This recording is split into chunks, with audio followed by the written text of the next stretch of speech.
عورتوں کا فتنہ بڑا شدید ہوتا ہے، بہت سخت ہوتا ہے۔ اچھے اچھے عقل مند، اچھے اچھے سمجھدار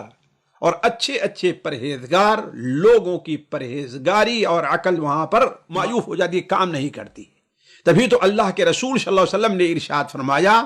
کہ ما رأیت من ناقصات عقل و دین، ایسی ذات جس کی عقل بھی کم ہے، جس کے دین میں بھی کمی ہوتی ہے، لیکن ایک عقل مند سمجھدار انسان کی عقل کے اوپر حاوی ہو جائے، یہ عورت کے علاوہ کسی اور چیز کو ہم نے نہیں دیکھا۔ اسی لیے قرآن مجید میں جہاں پر عزیز مصر کا یہ قول نقل کیا گیا، ذرا غور سنیں، قال انہ من کیدکن ان کیدکن عظیم۔ حضرت یوسف علیہ السلام کے واقعے میں کہا کہ تمہارا مکر ہے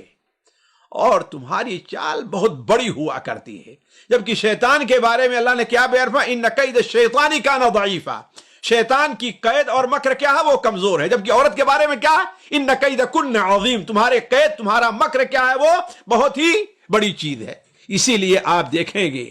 تعجب نہیں کرنا چاہیے کہ اسلام نے اس بارے میں اگر سخت حدود اور قیود رکھی ہیں، جیسے عورتوں کو پردے کا حکم دیا ہے، مرد و زن کے اختلاط سے منع فرمایا ہے، ایک مرد عورت جو غیر محرم ہے ان کو خلوت سے منع فرمایا ہے، عورتوں کو تنہا سفر سے منع فرمایا ہے، حتیٰ کہ اللہ کے رسول صلی اللہ علیہ وسلم نے عورتوں کے فتنے سے خصوصی طور پر امت کو منع فرمایا ہے۔ صحیح مسلم میں روایت ہے، ان الدنیا حلوۃ خضرہ، دنیا میٹھی ہے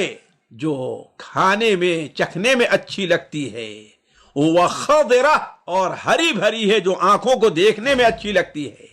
واللہ مستخلفکم فیہا، اللہ تمہیں اس دنیا میں جگہ دے رہا ہے مسلمانوں، فینظر کیف تعملون، تو دیکھے گا کہ قیامت دن تم کیسا عمل کرتے ہو، لہذا فاتقوا الدنیا واتقوا النساء،